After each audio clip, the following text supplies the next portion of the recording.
Hey, welcome everyone, and Happy New Year. Welcome back. Welcome to 2024.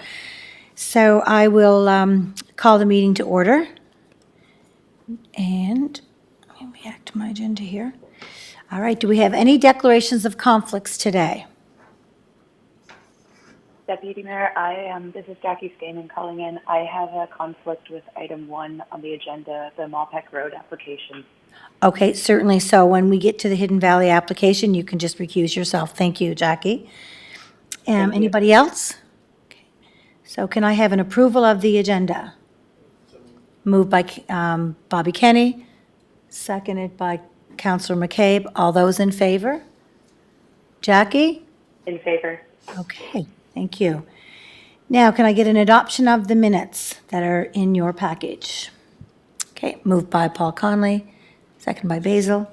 All those in favor? Great, Jackie? In favor. Okay, thank you. All right, any business arising from the minutes? Okay, seeing none, we can move right on to our reports. And we have 3 today. And the first is an application for rezoning. And it's, I guess, Laurel. Is Laurel online or is somebody else presenting for Laurel? Through the chair, Laurel's taken sick today, so I'll be presenting Okay. in her absence. So we have our manager of planning and heritage will present this package. It's the Hidden Valley PID 1047562. Over to you, David. Thank you. Okay, thank you, Chair Yankoff. So this application is a request to proceed to public consultation for the subject property, PID number 1047562. And this is for Phase 3 of the Hidden Valley subdivision, which is located north of the highway in Sherwood. So just reading from our slides, again, this is a request to proceed to public consultation to rezone Phase 3 of the Hidden Valley subdivision located off Malpeck Road from the R2S low-density residential single zone to the R4 apartment residential zone, and also a request to amend Appendix A, being the official plan map for the Charlottetown official plan from low-density residential to high-density residential. The portion of the property that would be subject to the proposed rezoning is approximately 21.3 acres or 8.62 hectares in size, located to the west of Malpeck Road. The development represents Phase 3 of the Hidden Valley subdivision. The land is currently vacant and is zoned R2S, low-density residential single zone. Portion of the subject property is bounded to the north by a wetland and a watercourse, and also additional R2S zoned lands to the east by Malpeck Road and the Penny Lane subdivision, which consists of low-density residential dwellings. To the south of the portion of the subject property is vacant land, also zoned R2S, and the property or portion of the subject property is bounded to the west by a watercourse with a treed buffer zone, west of which is located additional low-density residential uses. So specifically, the request is to rezone this portion of the property to the R4 apartment residential zone and subdivide the property into 10 lots in future to accommodate future high-density residential development for apartment complexes. The total overall proposal would result in a unit count for the site of approximately 600 units with 60 units per building, 10 buildings total.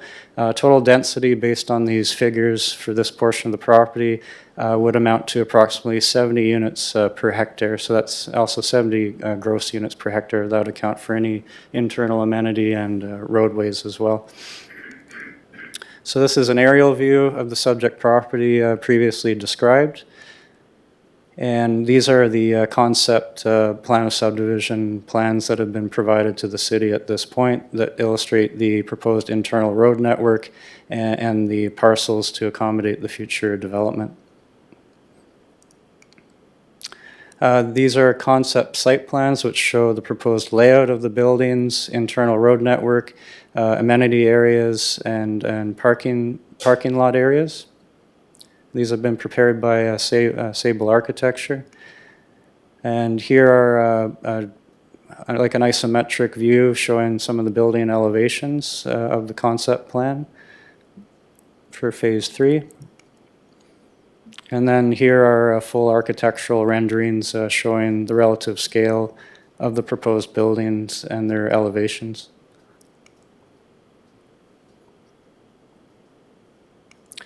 So our staff recommendation, the Planning and Heritage Department encourages that the Planning Board recommend to Council to proceed to public consultation for the application to amend Appendix A, the official land use map of the City of Charlottetown, for a portion of PID number 1047562 from low-density residential to high-density residential, and to rezone this portion of the property for Phase 3 of the Hidden Valley subdivision from R-2S, low-density residential single zone, to the R4 apartment residential zone, thereby amending Appendix G, being the zoning map of the City of Charlottetown zoning and development bylaw.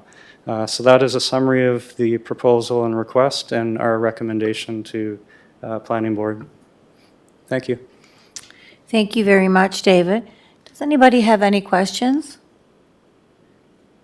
So it's really today just to decide whether or not we're going to move this on to council for, and recommendation for public consultation. So, okay, that's moved by Councillor Back, seconded by Sin. So all those in favor of moving this on to council for recommendation to go to public consultation? Okay, thank you. All right. Moving on to our next report, and that is 421 St. Peter's Road. I assume that's you again, David? Okay, Correct, yeah. thank you.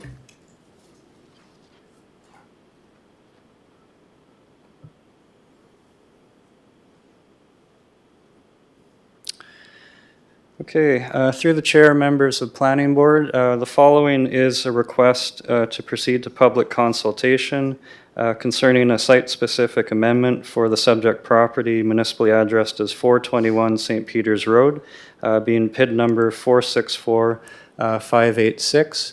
This request for public consultation is again for a site-specific exemption for the lands located at 421 St. Peter's Road, which are within the R2 zone, shown on the image above, to allow for the expansion of an existing coffee shop drive-through from its existing single-lane format to allow for a double-lane drive-through service format on the property.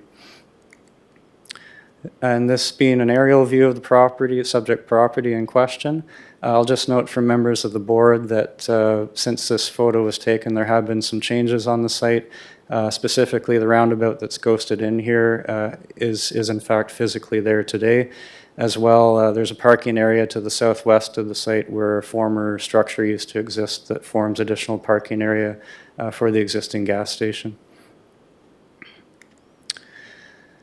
So the current land use of the subject property is residential, zoned low-density residential R-2. The main site adjacent to the southwest of this parcel contains the existing gas station, which encompasses an accessory convenience store use, a restaurant, which is a Mr. Sub, a liquor store, which is a PEI liquor outlet, as well as existing coffee shop being a country style donuts that has a single lane drive-through.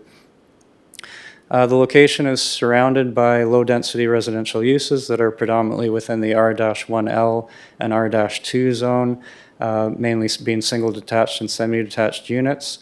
The parcel has frontage onto a main arterial roadway being St. Peter's Road, also known as Provincial Route 2. The zoning bylaw does contain regulations that regard queuing spaces for drive-throughs. As well as it outlines minimum dimensions for drive-through queuing spaces, and that queuing lanes shall provide sufficient space for turning and maneuvering, and that they shall not occupy any portion of a designated fire lane. This site plan that's been provided by the applicants via Sable Arc illustrates the new double drive-through service proposal for the site. The expanded drive-through would have 2 order lanes that would allow for a total of 14 vehicle queuing spaces, and this would utilize existing road and access points for the site. in support of the application, the applicants provided a traffic study that was provided by Harbor Side Engineering. The traffic study observed 4 different locations in the Maritimes for existing Tim Hortons restaurant locations during the morning period of 7 a.m. to 9 a.m. One of these 4 locations was observed as utilizing a 2-order lane system as proposed for the subject site. The longest queue observed during the morning peak period for these 4 sites was observed as being 6 vehicles in queue at any given time. The conclusion of the traffic study was that the proposed 14 vehicle length queue proposed for the subject property would provide sufficient space to accommodate expected customer demand without negative impacts during the peak periods. In terms of comments received to date regarding the application, City Public Works expressed support with no further concerns. City Fire Department had concern for traffic accessing the site from St. Peter's Road and are in favor of the design concept as put forward. The Provincial Department of Transportation and Infrastructure specified that the main drive-through entrance from St. Peter's Road must be a single lane only. This would be a right-in, and this is reflected in the current design for the proposal. So at this point, Planning and Heritage Department encourages that the Planning Board recommend to Council that they proceed to public consultation for the request to allow for a site-specific exemption in the low-density residential zone R-2 as it pertains to property located at 421 St. Peter's Road, PID number 464586, in order to allow for a double-lane drive-through to be built with respect to an established coffee shop location located on an abutting parcel in the C2 zone being PID 192187. And so that is summary of the proposal and our recommendation to the board. Thank you very much for your report, David. Does anybody have any questions? Go ahead, Councillor McCabe. Thank you, and I'm glad to see a site-specific exemption back to go for drive-through. But when I'm looking at the plan, if you scroll back, not only am I seeing the double-lane drive-through, but there's an addition of 1,800 square feet on the building showing here.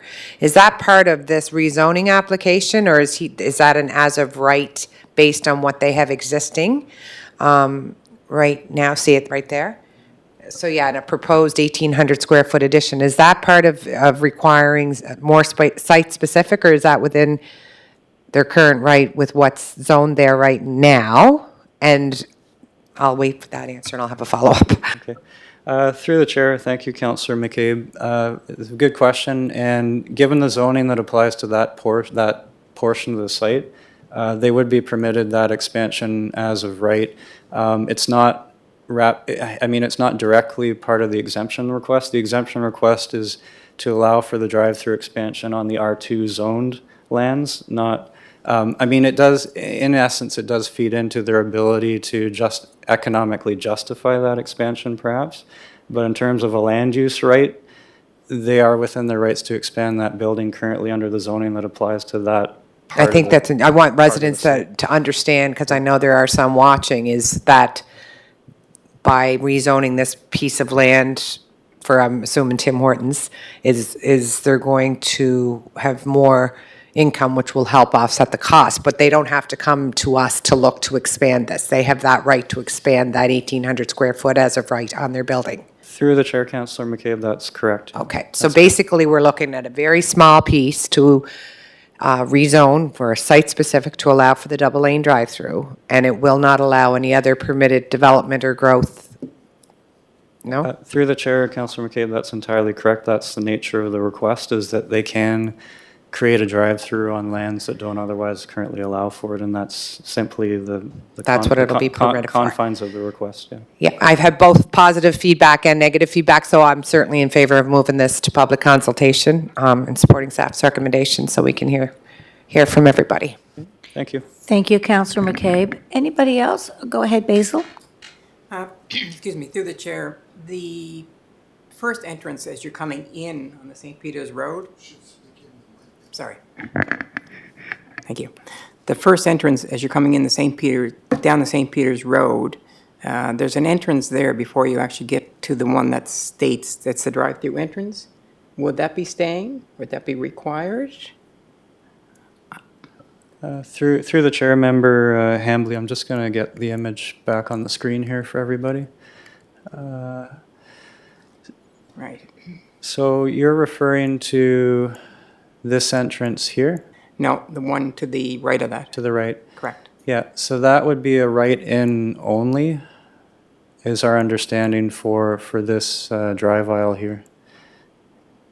And of course, they would have to secure a permit from DTI for that, in order to allow for that. They have shown it on the concept plan. Whether they get that or not is another matter, so. My fear would be that traffic would, as they do with a lot of drive-throughs, is to continue with the highway and not pull off where they should to inside the parking lot. Yeah. Again, through the chair, Member Hambley, they would, that would be subject to DTI granting that, so we can't control for that. Thank you. Thank you. And Paul, I believe you have a question? Yeah, Madam Chair, I thought that the submission called for a single entry. Single entry, and that would entail,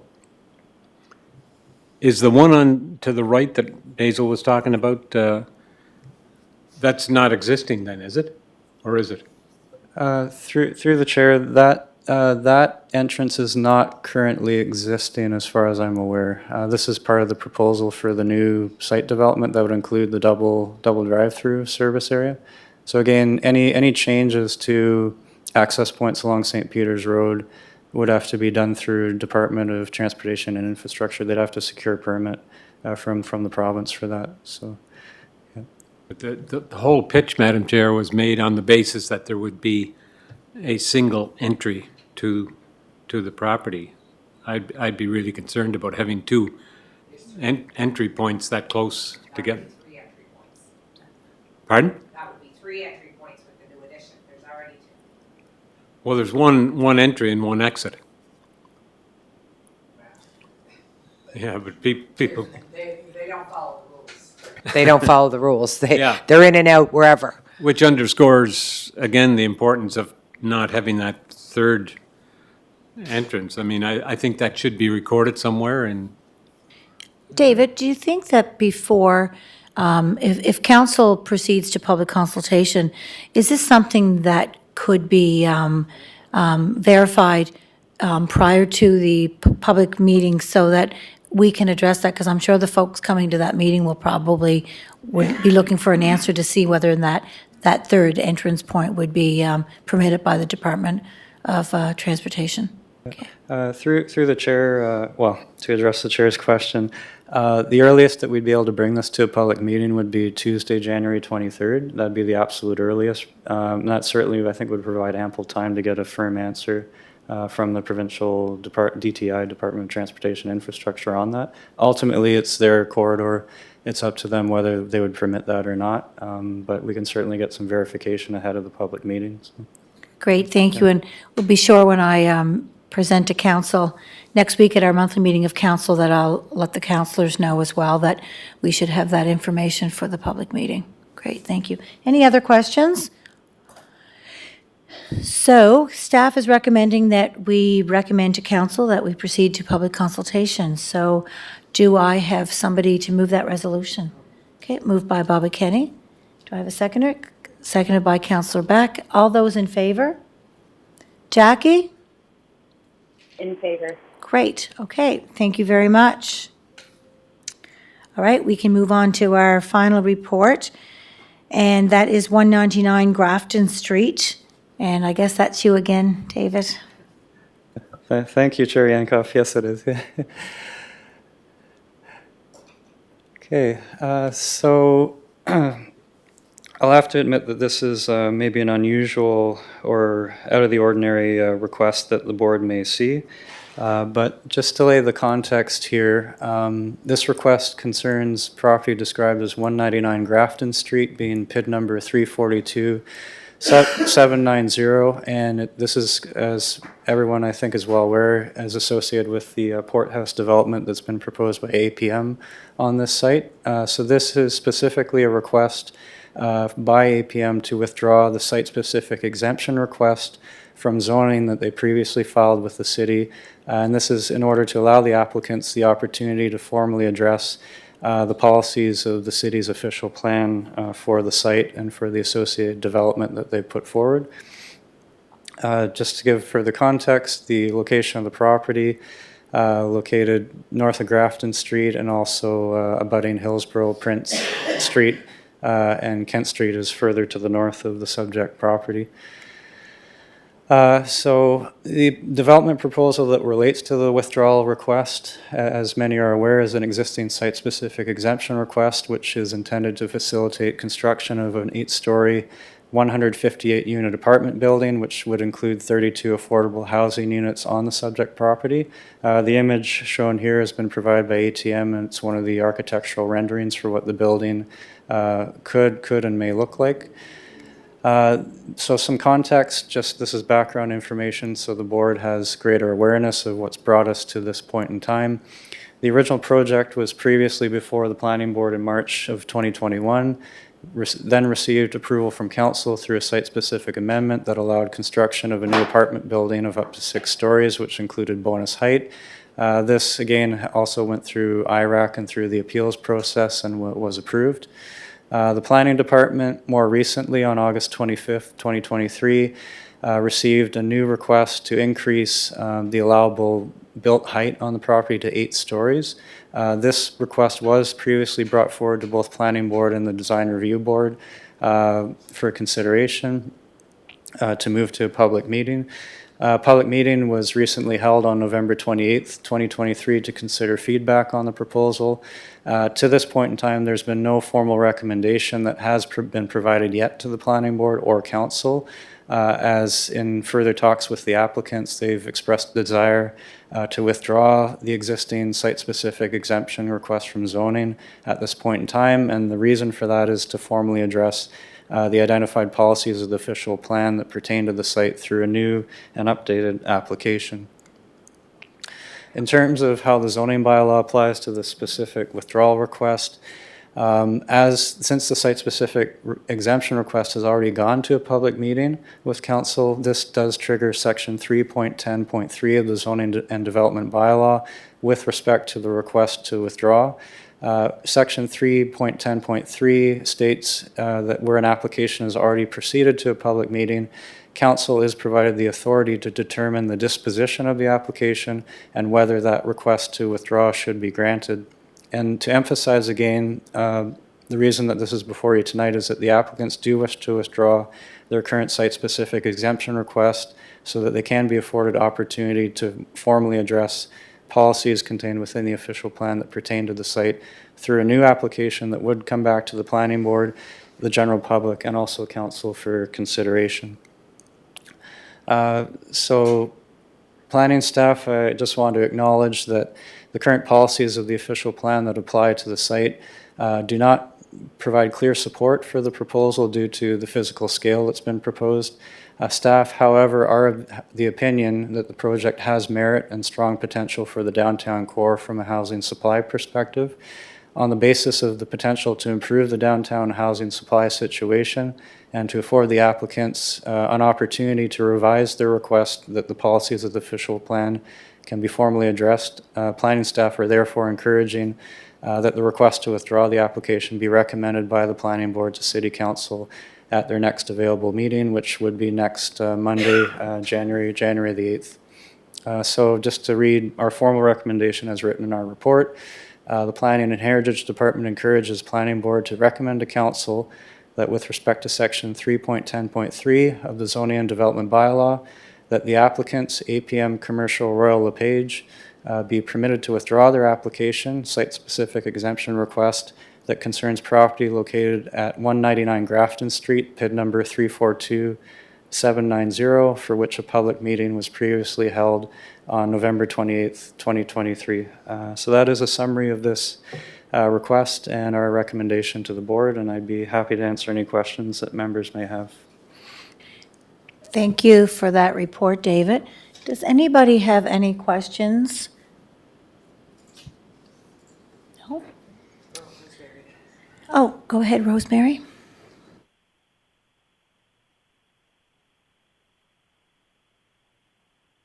Yeah. I'm wondering if someone could just clarify for me what is going to be addressed in the next application that wasn't addressed in the application we just saw. Sure. So I think that, and David can chime in here, to correct me if I'm wrong, the next application, I'm assuming, is going to be an application for a site-specific exemption to the zoning and development bylaw, which then, if that was approved, then that would give them the ability then to build their 8-story building. So it's a request for an exemption to the zoning and development bylaw. Did I explain that right, David? You go ahead, you're the Jedi. Through the chair, Member Herbert, just to expand on that, that would be part of the request, but it also dovetail with a request to address the policies of the official plan as well. So there's two pieces in motion here that the applicants want to circle back and try and address together. One is the height restriction in the zoning bylaw, which is currently capped at 6 stories, and also dovetailing in with that to also formally address through an application on a site-specific basis the policies of the official plan that speak to and regard what the zoning bylaw actually says. So they'd be addressing both documents together. The original request only concerned the zoning bylaw, and it didn't delve deeper into the official plan as it applies to the property as well. So in essence, the applicants want an opportunity to come back and look at this more holistically across both policy and zoning together at the same time, which wasn't the nature of the original request to the city. Okay, anybody else? Okay, so, I'm going to move to support staff's recommendation. okay, and seconded by Councillor Beck. So all those in favor to support staff's recommendation to move this on to council? Okay, Jackie? In favor. Great, thank you. Okay, so the last item on the agenda is, do we have any new business? Seeing none, can I have, oh, go ahead, Councillor Beck. Just one question. Going back, what would so would this be dealt with, the application comes back through the table, it's a brand new application, do all the steps that had previously been followed go through once again? Like, is there still a need to go through public consultation and all that Yes. all over again? So all the steps are repeated. So we would still do the same thing with the same a new application like we did with the original application. But Even though we still know the nature of we still follow through on the exact same procedure as we would normally do otherwise. yes, but as David has pointed out, not just addressing the zoning and development bylaw, but this time addressing the official plan. So you're looking at, as he said, more a holistic approach. So you're looking at both the zoning and development bylaw, but first the official plan. So if the application was successful and an exemption was made in the official plan, then a staff's recommendation could look very different than it looked previous. Is that correct? Through the chair, that's absolutely correct. And because it would be treated as a new application, we have to run it right from the start again through the entire process, so there would be proper public consultation and all the required meetings along the way. The only caveat to that is if the design is maintained exactly in a physical sense as it was represented before, we may or may not have to go through the design review board again. But that's dependent upon what that design specifically looks like when it comes back to us through the new application. So there's a chance we may not have to go to design review board, but that's wholly dependent on whether the design is exactly the same as what was previously reviewed. So, yeah. Any new business? If not, I'll have a motion to adjourn. Moved by Councillor McCabe and seconded by Bobby Kenny. All those in favor? Wonderful. And And we'll thank you. see you all on January the 16th for our special planning board meeting, and you'll get your meeting invitation shortly. Have a wonderful evening. Thank you.